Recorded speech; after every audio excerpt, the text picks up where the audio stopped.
Hi there, Eli. This is Grandma. I was talking to Mum before, and it sounds like you want to stay home from school, like this little honeybee in this story.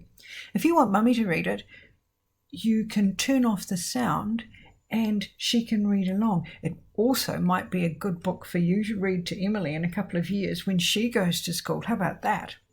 Okay. Honey Maloo, a little bee, lived with her mum in the knothole of a big oak tree. She loved to sing and tap dance. Most of all, she loved staying home with her mum every day and every night. Honey was a very happy bee. One September day, her mother said, "Honey, tomorrow will be your first day of school." "I don't want to go to school," shouted Honey. She ran to her room.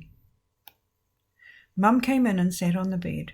"Honey, do you remember when we met your teacher, Miss Daisy Petal? She seemed very nice." "Yes, but I don't want to go to school." Honey hid her face in her pillow. "School will be fun, Honey.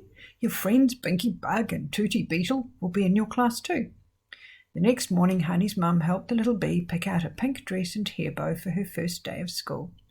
Honey went downstairs for breakfast and slowly began eating her bowl of her favourite cereal, Flea-Pops, and drinking a tiny glass of orange juice. "Honey," her mother called, "you must finish your breakfast. We have to be at the bus stop at 8 o'clock. "I don't want to go to school," Honey said, stamping her tiny foot.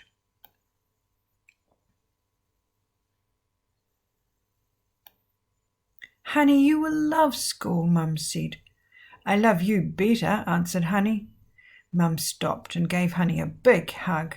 "I love you so much too, little bee." Patting Honey's head, Mum said, "We both have things we must do today. You have to go to school and I have work to do. If you feel sad, look at your watch. When the big hand points to the 12 and the little hand points to the 3, it'll be time for you to come home. I'll sit and hold you just like I am now." At the bus stop, Honey and her mother waited. The yellow bus came down the street and stopped. The black rubber doors snapped open. The bus driver got out to help Honey climb in. Mum waved goodbye to Honey and blew a kiss. The bus whooshed away. Honey flew right out the bus window and back to her house.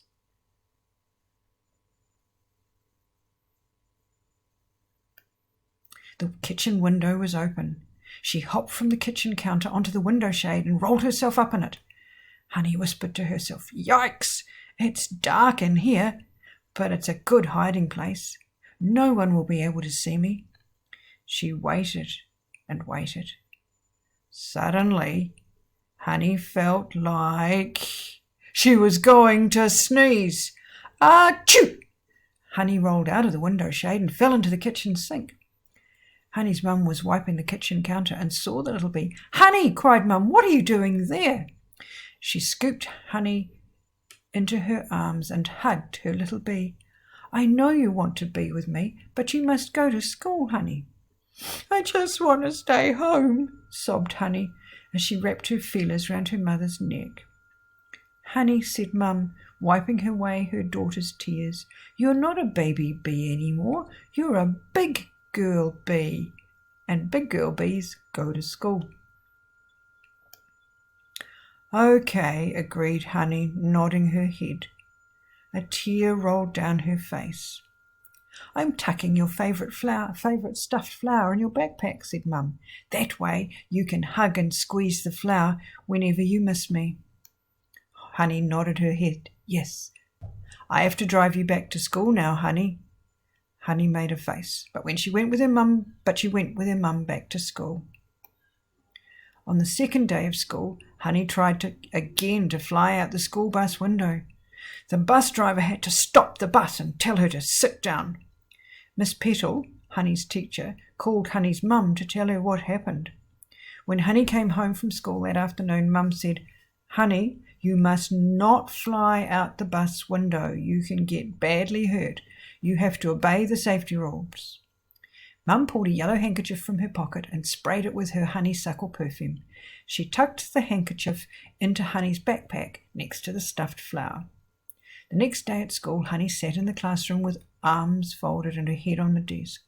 "Honey," asked Miss Petal, "what's the matter?" "I miss my mum."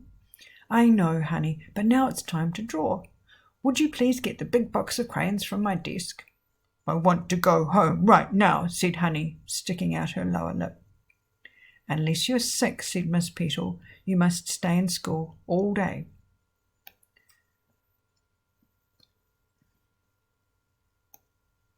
Early the next morning, Honey found her favourite pink marker and drew dots all over her body, even on her pyjamas. Oh my, said Mum when she saw Honey, you have a terrible rash. Yes, Mum, said Honey, my head feels very hot too. I'm sure I'll have to stay home today. Well, said Mum, pressing her hand against Honey's forehead, certainly your pyjamas will have to stay home because they have a rash too. Oh, yes, Honey said. Her face got red. Honey, you're going to school today with or without your pink marker dots. The little bee was very sad. Honey trudged into the classroom and plopped down in her seat. She closed her eyes and covered her ears. Just then, Mr. Pottinger, the dragonfly who taught the class music, was rolling his keyboard into the room. He looked at the little bee. What's wrong with Honey? He asked. Honey's teacher, Miss Petal, sighed. I'm afraid Honey misses her mother, said Miss Petal. She doesn't want to be here. Mr. Pottinger turned to the class. Well, he said, does anyone have any ideas about how to help Honey feel better? I do, answered Tooty Beetle. I hum my favourite song when I'm missing my family. I talk to my friends, said Binky Bug. I play ball at recess, said Milky Caterpillar. Honey, said Mr. Pottinger, those are all very good ideas. What could you do to help yourself feel better? Suddenly, Honey remembered the things her mother had put in her backpack. I could squeeze my favourite stuffed flower. Maybe I could smell my mother's handkerchief, she thought very hard. Oh, I can check my watch so I'll know what time I'll see my mum again. She was very proud of herself for remembering these things. You're a very brave and strong little bee, said Mr. Pottinger. Since you're strong on the inside, you must have a strong voice on the outside. Do you like to sing? He asked her. Yes, I love to sing, Honey replied. Then I'll give you a special song about a rose to sing in our school concert, Mr. Pottinger went on. Everybody will perform in our concert. We need to practice, so let's get started. In the play, Milky Caterpillar was supposed to be a rock and sit still. Instead, he kept jumping up and down. Binky Bug was supposed to hold up the sun so it would shine during the song. She dropped it on Tooty's head 3 times. Tooty Beetle was supposed to squirt water on the flowers. He accidentally squirted Mr. Pottinger. Even Honey had trouble remembering the words to her rose song. Don't worry, class, said Mr. Pottinger. If we keep practicing, you'll do a very good job at our concert. For the next few weeks, Miss Petal helped the class learn their letters and numbers. Every day, the class practiced their singing. One night, Honey told her mother about the concert. I get to be a rose and sing a special song, she announced. Sounds like you enjoy class music, Mum said. I do, but I still miss you, Honey answered. On the morning of the concert, Honey came downstairs and said, I don't feel like going to school today. My tummy feels funny. Why does your tummy feel funny? Asked Mum. I think it might be afraid to sing in the concert, said Honey. Maybe your tummy will feel better if you eat a bowl of flea pops, said Mum, pouring the cereal for Honey. Everyone feels nervous when they're in a play. Honeybee explained to her mum. I have a present that might make you feel better. What? Honey asked excitedly. Honey's eyes widened as her mother handed her a small wrapped box. Inside the box was a pretty gold locket shaped like a heart. Honey opened the locket. Inside was a picture of Honey on one side and her mum on the other side. When Honey closed the locket, the 2 pictures were hugging each other. At school that afternoon, Miss Petal helped all the little bugs and bees put on their costumes. Honey was dressed as a yellow rose. She fluffed her petals and smoothed her leaves. Honey wore the locket around her neck and showed it to all her friends. Miss Petal liked the locket. Do you feel better about school now? Asked Miss Petal. Yes, said Honey. I have my favourite stuffed flower, my mum's perfumed handkerchief, and my watch that tells me when I'm going home. Wonderful, said Miss Petal. Okay, everybody, Miss Petal called. It's show time. On stage, Mr. Pottinger placed his sheet music on the keyboard. The curtain opened. The concert began. Everybody in the class remembered the words to the songs. Mocky Caterpillar the Rock stayed very still. Binky Bug held up the shining sun and held it high during the whole concert. Tooty Beetle, the rain cloud, squirted water on the flowers. Mr. Pottinger smiled because he stayed dry.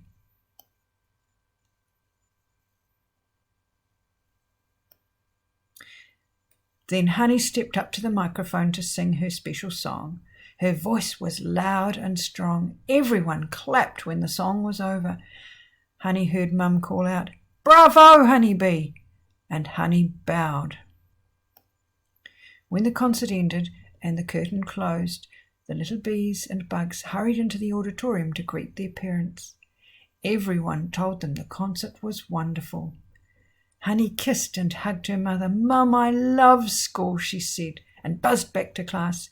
You could hear her down the hall singing, "3 cheers for Honeybee Marloo and every one of you." The end. What a lovely story, Eli. I hope Emily enjoys it too. Okay, bye for now.